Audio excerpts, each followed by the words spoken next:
Hello friends, সবাইকে welcome করছি নতুন একটা ভিডিওতে। তো আজকে হচ্ছে শিবরাত্রি। হ্যাঁ, শিবরাত্রির ভিডিও তোমাদের সঙ্গে শেয়ার করব আজকে। আর আজকে তোমরা শিবরাত্রির পুরো ভিডিওটা তোমরা দেখতে পাবে। তার আগে তোমাদের একটু দেখিয়ে দিই যে আজকে দিনে আমি শাড়ি পরেছি, সেটাই তোমাদের সঙ্গে শেয়ার করছি। দেখাচ্ছি একা একাই শাড়ি পরেছি। এরকম ধরনের শাড়ি একা একা পরতে পারি, কিন্তু একটু ভারী ধরনের শাড়ি সেটা একার দ্বারা সম্ভব হয় না, তাই পরে নিয়েছি। যাই হোক করে তো তোমাদের সঙ্গে সেটা শেয়ার করছি, তোমরা দেখো। আর আমি অন্য কোথাও যাচ্ছি না, আমি আমার বাড়িতেই আমার বাড়ির ঠাকুরকেই মানে বাড়ির শিব ঠাকুরকেই পুজো দেব। কিভাবে পুজো দেবো সেটা তোমাদের সঙ্গে শেয়ার করব, সবটাই তোমরা দেখতে পাবে আজকের ভিডিওতে। অনেক দিন পর আবারও ভিডিও নিয়ে চলে আসলাম, মানে ব্লগ ভিডিও একটা নিয়ে চলে আসলাম তোমাদের সামনে। তো আশা করছি আজকে ভিডিওটা তোমাদের ভালো লাগবে। তো চলো যাওয়া যাক। আর যেটা তোমাদের বললাম যে আমি বাইরে কোথাও যাচ্ছি না, এবছর আমি আমার বাড়ির ঠাকুরকে পুজো দেব। তো কীভাবে দেব, কী করে দেব সেটা তোমাদের সঙ্গে শেয়ার করবো, দেখতে থাকো। আর দেখো, আমি ক্যামেরাটা এই জন্যই রাখলাম কারণ কি হাতে নিয়ে তোমাদের সঙ্গে শেয়ার করছিলাম, তোমাদের শাড়ি পরাটা দেখাচ্ছিলাম। তো এবার একটা জায়গায় ক্যামেরাটা রেখে আমি ভালো করে তোমাদেরকে দেখাচ্ছি, ঘুরে ঘুরে দেখো তোমরা। তো যাই হোক, তো চলো এবার যাওয়া যাক পুজোর ওখানে। তো চলো এবার তোমাদেরকে পুরোটা দেখাচ্ছি। তো চলো আমার সাথে, চলো চলো ওপরে বলতে 3 তলাতে। তো চলো ওপরে যাই, তারপর তোমাদেরকে দেখাচ্ছি, চলো।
তো দেখো, আমি চলে এসেছি আমাদের মন্দিরে।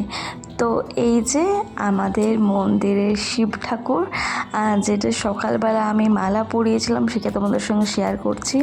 আর এই দেখো কত কত ঠাকুর আমাদের মন্দিরে, মানে আমাদের মন্দিরের প্রত্যেকটা ঠাকুর আছে, যেটা তোমরা এক্ষুনি দেখতে পাচ্ছ।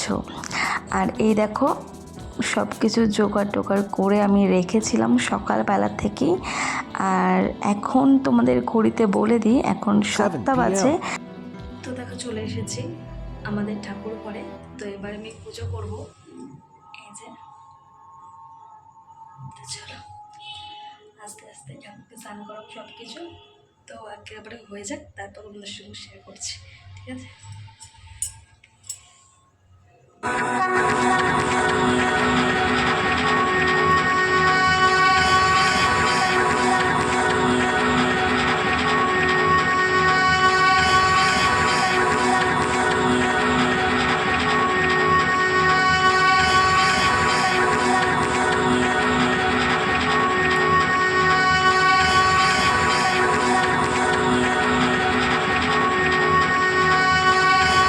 তো তোমরা দেখলেই প্রথমে আমি যে বাবার মাথায় সিঁদুরটা ঢালবো সেটা আমি ভালো করে গুছিয়ে নিলাম, তৈরি করে নিলাম। এবার যেটা করব সেটা হলো বাবাকে আমি সুন্দরভাবে স্নান করাবো সব কিছু দিয়ে, তোমরা দেখতে পাবে একে একে। তো দেখো, প্রথমে আমি বাবার যে জায়গাটা সেটা সামনে নিয়ে নিলাম। এবার ক্যামেরাটা তোমাদের সামনে রাখলাম যাতে তোমরা সব কিছু দেখতে পারো। তো এবার দেখো, তো বাবার যে জায়গাটা আছে সেটা সুন্দরভাবে পরিষ্কার করে নেবো, কারণ কি সকালবেলা আমি ফুল টুল দিয়েছিলাম। আর এই বাবাকে আমি কিন্তু মালাও পরিয়েছিলাম।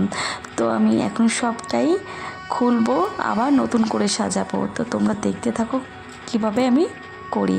তো বাবাকে সবার আগে তোমরা দেখতেই পাচ্ছ, আমি ক্যামেরাটা আগে ঠিক করে নিই, কেন কি তোমাদেরকে দেখানোটাই ইম্পর্টেন্ট, আর যাতে তোমরা দেখতে পাও পুরো আমার পুজোর ভিডিওটা। তো দেখো প্রথমেই বাবাকে এই যে দেখো ঘি লাগাচ্ছি, হ্যাঁ ঘি দিয়ে পুরোটা আমি মাখিয়ে নিচ্ছি বাবার পুরো অঙ্গ প্রত্যঙ্গ সব কিছু, সব জায়গায় বাবাকে ভালো করে স্নান করাবো বলে। তো তার আগে ঘি দেখো মাখিয়ে নিচ্ছি। আর এরপর যেটা আছে মধু, ঘি মধু আমরা দিয়ে থাকি। আর আমরা যারা শিব পুজো করি অবশ্যই বাবার সমস্ত নিয়মপালা সবটুকু জানি, আর সবটুকু জেনে তারপর আমরা নিষ্ঠাভাবে এই দিনটা পালন করি, মানে শিবরাত্রি এই ব্রত পালন করি। হ্যাঁ, অনেকেই আছে যে মন্দিরে যায়, আমিও যেতাম, সেটা হলো বিয়ের আগে, কিন্তু বিয়ের পরে এই প্রথম আমি বাড়ির ঠাকুরকেই এভাবে সুন্দর করে গুছিয়ে পুজো করব, সেটা একটা আলাদাই অনুভূতি। কেন কি যতবারই আমি পুজো করেছি বিয়ের আগে আমি মন্দিরে যেতাম, জোগাড় টোগাড় করতাম, ডালা দিতাম, সবটুকু করতাম, তারপর অঞ্জলি দিয়ে আমি উপোস ভাঙতাম। হ্যাঁ অবশ্যই বাবার মাথায় জল ঢেলে, কিন্তু সেটা একটা অন্য ধরনের ছিল অভিজ্ঞতা, আর এটা আমার ছিল একটা অন্য ধরনের অভিজ্ঞতা। কেন কি বাবাকে স্নান করানো থেকে সবটুকু নিজের হাতে করছি, এটা একটা আলাদাই বলতে পারো, খুব খুব ভালো লাগছে। তো প্রথমবার এরকম সব কিছু আমি নিজের হাতে করছি একদম সামনে থেকে, আর প্রতিটা মুহূর্ত তোমাদের সঙ্গে আমি এই যে ভিডিওর মাধ্যমে তুলে ধরছি, এটা আমার বেশি ভালো লাগছে।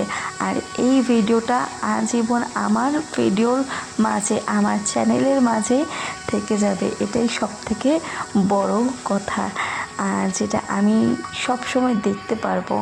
তো এই যে বাবাকে দুধ দিয়ে আমি ভালো মতন স্নান করিয়ে নিচ্ছি, কারণ বাবাকে স্নান করাবো, তারপর সুন্দর করে বাবাকে আমি ফুল দিয়ে সাজাবো, সেটা তোমরা দেখতে পাবে। আর হ্যাঁ অবশ্যই কারা কারা শিবরাত্রি পুজো করো, উপোস করো, সেটা অবশ্যই কিন্তু জানাবে। হ্যাঁ যদিও চলে গেছে, বেশ কিছুদিন আগে হয়ে গেছে বাবার পুজো, তবুও আমি ভিডিওটা অনেক লেটেই তোমাদের সঙ্গে শেয়ার করছি, কারণ কি অনেক অনেক কাজের মধ্যে থাকতে হয়, আর একদমই সময় পাওয়া যায় না, যেটা তোমরা সকলেই জানো যে নতুন ফ্যামিলিতে আমি এসেছি, নতুন পরিবার, সব কিছু দায়িত্ব সামলাতে হয়।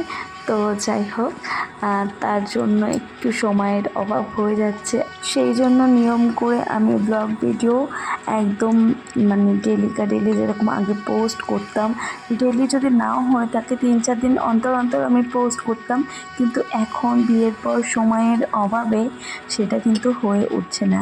যতটুকু শেয়ার করছি অনেকটা সময় নিয়ে, অনেকটা দিন পেরিয়ে যাচ্ছে, তার জন্য তোমরা কিছু মনে করো না, তোমরা ভিডিওটা অন্তত দেখো। আর হ্যাঁ যেভাবে আমাকে সাপোর্ট করো সেইভাবেই আমাকে সাপোর্ট করতে থাকো, তোমাদের সাপোর্টের আমার ভীষণ দরকার আজীবন, যতদিন আমি আছি। আমি সবাইকে যেভাবে সাপোর্ট করে আসি, সব সময় আমাকে তোমরা পাশে পাবে, আর সব সময় তোমরা সাপোর্ট পাবে আমার থেকে। তো এবার দেখো আমি কিন্তু বাবাকে স্নান তো করিয়ে নিয়েছি, দেখো সুন্দরভাবে মালাও পরিয়ে দিয়েছি। এবার আমি করছি যেটা, সেটা হচ্ছে বাবার যে ডালাটা আছে সেটা একটু সাজাবো, সুন্দরভাবে ফল কেটে বাবাকে দেব। আর এই দেখো আমি সুন্দরভাবে দেখো তোমাদের সামনে একদম দেখাচ্ছি ভিডিওর মাধ্যমে, একদম ক্লোজভাবে কিভাবে আমি বাবাকে সাজিয়েছি। আর এই যে আমাদের ঠাকুর ঘরের প্রত্যেকটা ঠাকুর, এর আগেও কিন্তু আমাদের ঠাকুর ঘরের ভিডিওটা তোমাদের সঙ্গে শেয়ার করেছি লক্ষ্মী পুজোতে, খুব সুন্দরভাবে দেখিয়েছি, যারা যারা মিস করে গেছো চ্যানেলে দেওয়া আছে অবশ্যই দেখো, আর কেমন হয়েছে সাজানো সেটাও অবশ্যই জানিও। আর দেখো এই যে ডালা দিয়েছি, পঞ্চপ্রদীপ ধরিয়ে দিয়েছি বাবাকে, আর পুজো সমস্ত কিছু যতটুকু আমি জানি ততটুকু আমি করেছি, মন থেকে করেছি। এবার তোমরাই জানিও কমেন্টের মাধ্যমে যে পুজো কেমন হয়েছে, বাবাকে সাজানো থেকে শুরু করে সমস্ত কিছু কেমন লাগলো তোমাদের অবশ্যই জানিও। আমি প্রার্থনা করব বাবা যেন তোমাদের সমস্ত মনের আশা পূরণ করে। হর হর মহাদেব, ওম নমঃ শিবায়। তো দেখো বাবার সাথে আমি কিছুটা সময় কাটিয়েছি, কেন কি আমি এখান থেকে একদমই উঠিনি। 4 প্রহরের জল যেহেতু ঢালতে হয়, সেই জন্য 4 প্রহরের জল একবারে ঢেলে তারপরই আমি ঘরে গেছিলাম। তো দেখো বাবাকে সুন্দরভাবে আমি জল ঢেলে দিচ্ছি। আর হ্যাঁ, অবশ্যই বাবার কাছে ফল দিয়েছিলাম, যেটা আমি সাইডে রেখেছিলাম। কেন কি তোমরা সকলেই জানো, যারা যারা ব্রত করো, যারা যারা পুজো করো, অবশ্যই জানবে যে বাবাকে ফল দিতে হয়, এটাই নিয়ম। তবে হ্যাঁ, আগে যেটা নিয়ম ছিল যে সারা রাত জেগে থাকা, এখনও অনেক গ্রামগঞ্জে কিন্তু এই নিয়মটা আছে। আমাদেরও আগে হতো যখন আমার ঠাকুমা বেঁচে থাকতো, কিন্তু এখন আমার ঠাকুমা গত হয়েছে। আমার ঠাকুমা মারা যাওয়ার পর কিন্তু আমি সেভাবে রাত জাগি না, কিন্তু অনেকটা সময় আমি পুজোর মধ্যে দিয়ে থাকি, যেটা আমার খুবই ভালো লাগে। তো এবার আমি শাকটা বাজিয়ে নেব, তোমরা দেখো।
তো দেখো ফাইনালি আমার পুজো শেষ, আর আমি সমস্ত কিছু করেছি, যা যা করণীয়, যা যা জানি, যা যা নিয়ম এত বছর ধরে করে আসছি, সমস্ত কিছু করেছি। হ্যাঁ, শুধু ব্রাহ্মণটাই ছাড়া। কিন্তু হ্যাঁ, আমি একটুকুনি মানি যে ব্রাহ্মণ কিন্তু না লাগলেও চলে, শুধু ভেতরের অন্তর দিয়ে যদি পুজো হয় তাহলে কোনো ব্রাহ্মণের প্রয়োজন পড়ে না। আর হ্যাঁ, অবশ্যই আমি বাবাকে বলবো যেন আমার সকল ইউটিউব পরিবারকে ভালো রাখে, সুস্থ রাখে, সকলের ইচ্ছা যেন বাবা পূরণ করে। জয় ভোলেনাথ।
তো হ্যাঁ, তোমরা দেখতে পাচ্ছ যে এটা আমাদের সিঁড়ি। দেখো তোমরা, যেটা একটু কাজ বাকি, সিঁড়ির কিন্তু এখন রেলিংটা তৈরি হয়নি, আস্তে আস্তে হয়ে যাবে।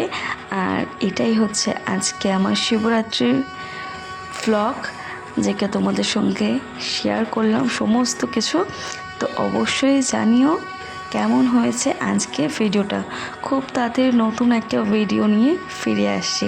তোমরা সকলেই ভালো থেকো।